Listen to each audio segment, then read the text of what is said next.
Qual é ou quais são os maiores inimigos de um líder? O maior inimigo de um líder é ele mesmo. É isso. Muito bom. Fala, Leões, tudo bem? Gabriel Stevenson aqui. E do meu lado vocês estão vendo o pastor Anaelson, paraibano americanizado, especialista com grande experiência na área de liderança. E eu trouxe ele aqui hoje para batermos um papo justamente sobre esse tema. O que é um líder? Como liderar? Enfim, liderança na igreja. Sobre isso que nós vamos falar. Então, a primeira pergunta é a seguinte: o que é liderar e como isso pode ser aplicado dentro da igreja? O que é que o senhor diria?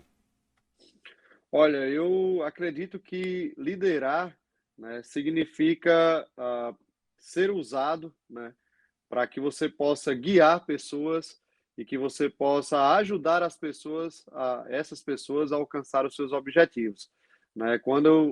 Dentro do contexto da igreja, quando eu falo ser usado, eu entendo que isso se remete a ser usado pelo Senhor através do seu Espírito, para que nós possamos ajudar as pessoas a alcançar, né, o propósito de vida a qual Deus criou elas e com certeza, a liderança dentro da igreja, ela se faz necessária para que as pessoas se descubram em Deus, descubram seus propósitos e que elas possam alcançar aquilo a qual elas foram criadas e chamadas por Deus para cumprir o propósito dela aqui na Terra. Então, ah, liderar para mim, resumidamente, significa ser usado para poder ajudar alguém a se encontrar na vida. Maravilha, excelente resposta. A segunda pergunta que eu gostaria de fazer, então, é a respeito do que seria um bom líder e se existe mesmo essa diferença que muitas vezes vemos na internet entre o líder e o boss, o chefe. Existe essa É, diferença mesmo ou não? E aí? Como você diz aí, né? Existe sim, não só pela palavra, né? Isso tanto no português como no inglês aqui também. A gente tem uma palavra que representa um chefe e uma palavra que representa o líder, né?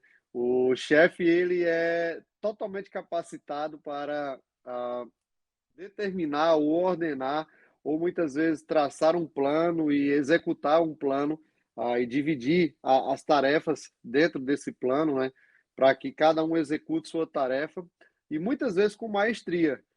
A questão é que você pode, o que te motiva, ou o que te leva a realizar uma tarefa, é o que vai fazer a diferença entre um chefe e um líder. Uma vez que eu sou liderado, uma vez que eu estou debaixo da responsabilidade de alguém, por assim dizer, eu entendo, Gabriel, que eu posso fazer uma coisa por necessidade, eu posso fazer uma coisa por obrigação, mas eu posso fazer alguma coisa por desejo, né? Eu posso ter o anseio, a vontade de fazer aquilo e de eu fazer parte de algo a qual aquilo que eu estou executando naquele momento, aquela atividade, aquela tarefa que eu estou executando naquele momento, me leva a, a conseguir desenvolver algo com um sentimento muito superior do que o simples fato de eu precisar fazer aquilo. Então, um chefe, ele tem a autoridade e muitas vezes ele tem o poder, né, por assim dizer, de fazer com que as pessoas executem as suas tarefas. Mas um líder, né, ele tem, além da autoridade, do poder de fazer com que algumas pessoas executem as tarefas, ele tem a capacidade de motivar aquelas pessoas da maneira correta a fazer aquilo que ele acredita que é o melhor para elas. Então, o líder ele tem que ter uma ideia e ele tem que ter uma consciência da responsabilidade que ele tem, quanto ele consegue influenciar pessoas. Então, um chefe, ele nada mais é do que alguém que determina e alguém que manda. Um líder, ele é alguém que influencia, ele é alguém que traz a pessoa para um propósito, para cumprir aquele propósito, né? Então, nós temos vários e vários exemplos bíblicos, né, que a gente pode dar. Você pode, como pegando o próprio Davi, né? Davi, ele influenciou muitas vezes, ele foi líder, né? Ele influenciou pessoas, né, a se juntarem em suas causas, em suas guerrilhas, né, em seus propósitos de guerra, né, para que eles pudessem se sentirem motivados a estar lutando em nome de Deus, em nome do rei, né, em nome de alguns propósitos que foram colocados para eles. Mas você também tem chefes, que são alguns reis, que obrigavam as pessoas a fazerem certas coisas, e as pessoas iam pelo simples fato de cumprir um dever.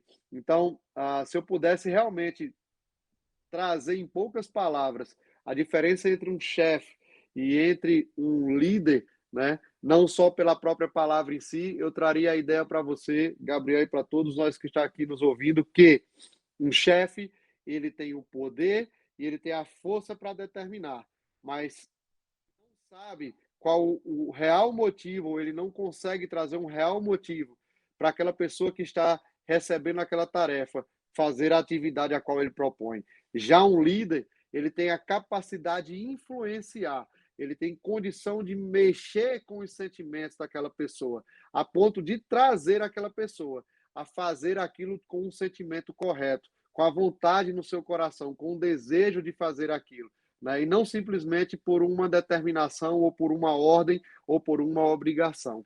Então, isso é a diferença entre um líder e um chefe, no meu ponto de vista. Eu queria só ressaltar aqui que a pessoa que tem um líder que tem a capacidade de influenciar pessoas, ele pode influenciar você de várias maneiras diferentes, mas sempre só existem dois caminhos, né? Ele pode influenciar você para o caminho errado e ele pode influenciar você para o caminho certo. Então, existem pessoas que têm a capacidade de influenciar e todos nós, de certa forma, somos influenciados por alguém, né? E eu digo a você, eu pergunto a você, né, por quem você está sendo influenciado, né? Essa é uma pergunta que você precisa se fazer o tempo todo. Quem é o seu mentor?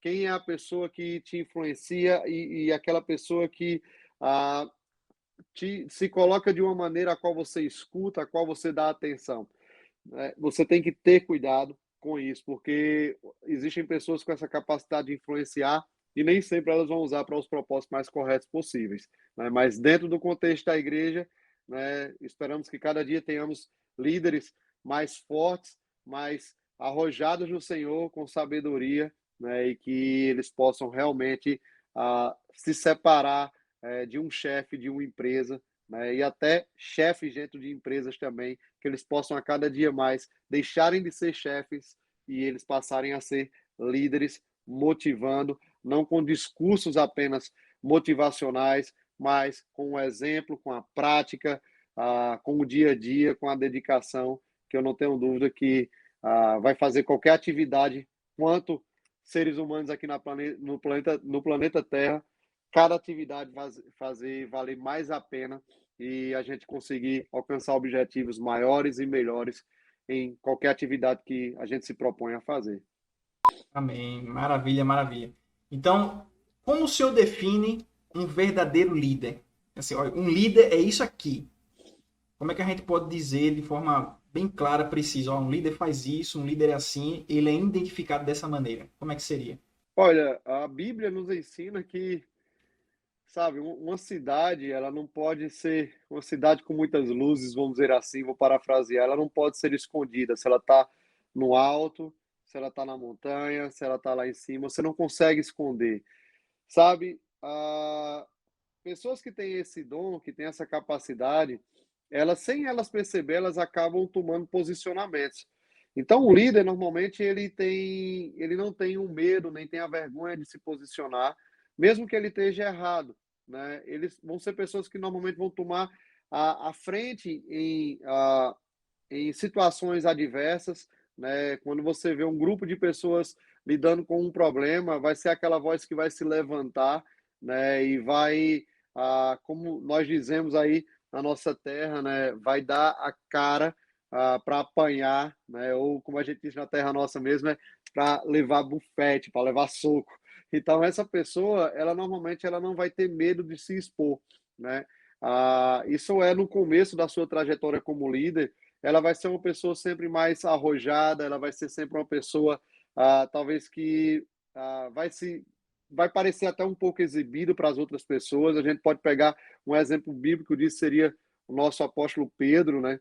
Pedro era uma pessoa que sempre estava ali questionando o Senhor, sempre estava aparecendo ali com Jesus, era uma pessoa que tem o seu destaque em todos os evangelhos, né, como uma pessoa que estava ali, e muitas vezes era aquela pessoa que falava bobagem, mas ele se expunha para dar sua opinião, e ele estava ali realmente com todo a força dele para poder servir ao Senhor, mas com o tempo, né, a pessoa você vai identificando um líder não só por essas características, por assim dizer, né? Depois que você já é estabelecido um líder, é estabelecido como líder, e você tem pessoas que estão seguindo você, pessoas que estão ali debaixo de sua responsabilidade, a gente começa a identificar um líder de uma forma diferente. O que é que a gente acha num líder? Não é uma pessoa que foi simplesmente colocada numa posição de destaque.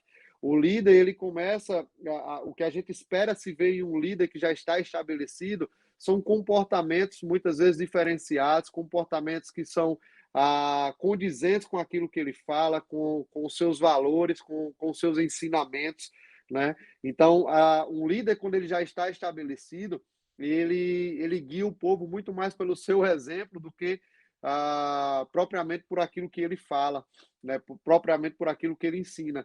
A sua conduta de ética, de moral, né? Seja ela cívica, seja ela de cunho espiritual, né? E ele, a partir do seu comportamento, ele começa a mostrar de fato a sua liderança, né? Então a gente deveria separar isso em dois momentos, né? Quando você está identificando um líder que precisa ainda ser moldado, que precisa ainda ser calibrado ou lapidado, seja a palavra que você queira usar, mas esse é aquele líder em um momento, mas depois que ele chega a um certo nível de amadurecimento, ou a partir do momento que ele assume a responsabilidade, seja ele já lapidado ou não, mas ele assume a responsabilidade de ser um líder, Gabriel, e caros ouvintes, você gera uma expectativa naquele líder, né? E aí algumas outras características, como equilíbrio, moderação, passam a fazer parte, tem que fazer parte do convívio, do dia a dia desse líder, né? Ele tem que saber julgar as suas decisões, ele tem que não ser só moderado em vários aspectos da sua vida, mas ele tem que ter principalmente a sabedoria de lidar e julgar situações, pessoas, no sentido de um dado conflito, né, daquilo que está acontecendo, ou seja, ter discernimento, né? E eu só queria destacar que isso não tem nada a ver com a idade, tá, Gabriel?